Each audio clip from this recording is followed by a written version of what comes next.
makes it very clear that oil has essentially done a round trip this year, ending the year where it began it at just over $70 per barrel. Let's get the view on an expert of where it may be going in 2025. Andrew Lipow is president of Lipow Oil Associates, and he joins us now. Andrew, thanks a lot. For joining us. You are calling for a sluggish crude oil market in 2025, correct? You are among those who see an amply supplied market?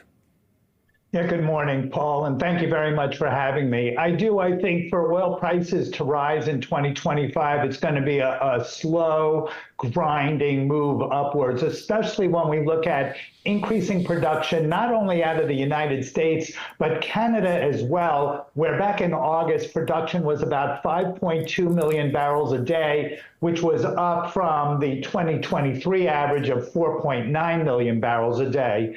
This has really put OPEC in quite a dilemma, because not only do you have North American oil production increasing, you're getting new supplies out of South America, namely Brazil, Argentina, and Guyana. And with over 5 million barrels a day of spare capacity in OPEC Plus, the market simply is not worried about supplies at this point for 2025.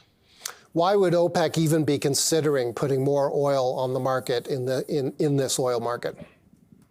Well, I don't think they have, and we've seen their actions play out over the last couple of months as they've continued to delay and defer the restoration of their voluntary production cuts from several years ago.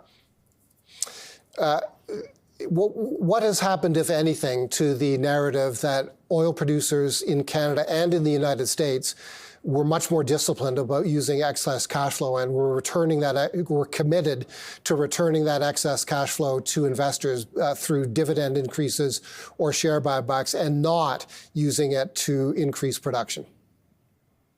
Well, I think that the oil producers, especially in the Permian Basin, have been increasing production, but it's through capital discipline where they're improving the efficiency of the existing drilling wells. Certainly in Canada, Cenovus, Imperial and Suncor as well have all announced that they're forecasting increases in production in 2025. So I think they're being circumspect about the investments that they're making, but utilizing the existing assets to get more oil out of the ground in order to provide those increasing cash flows and returns to their investors. China is a huge consumer of oil, and as the Chinese economy has continued to be sluggish through 2024, one of the big factors at play here is reduced forecasts on Chinese consumption of crude oil, correct? That has certainly been the case. If we look back a year ago, the forecast was for China to increase its oil demand by about 700,000 barrels a day in 2024, but it's more likely to come in at an increase of only 180,000 barrels a day. And next year, the growth forecast is really a paltry 100,000 barrels a day.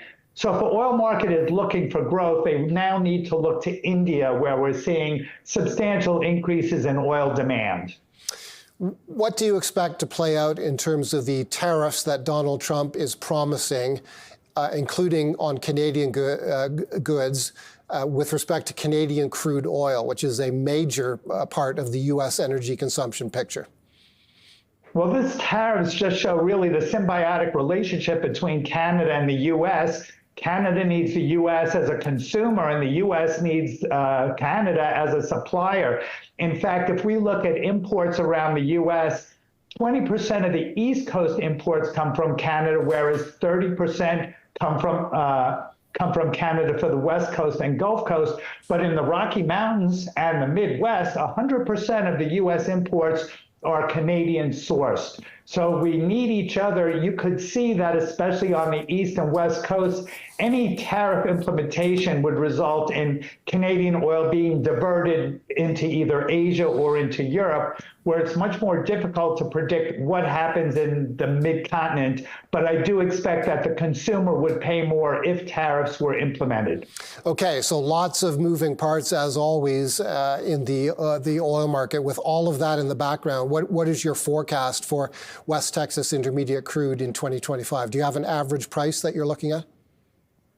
Well, as far as the average goes, I think you're looking at maybe $75 to $77 a barrel. And with any luck, if the oil market continues to increase in demand through 2025, perhaps we get to $80 by the end of next year. But it is really going to be a long road in order to see higher prices, given that OPEC Plus, as I mentioned earlier, has all this spare capacity waiting in the wings.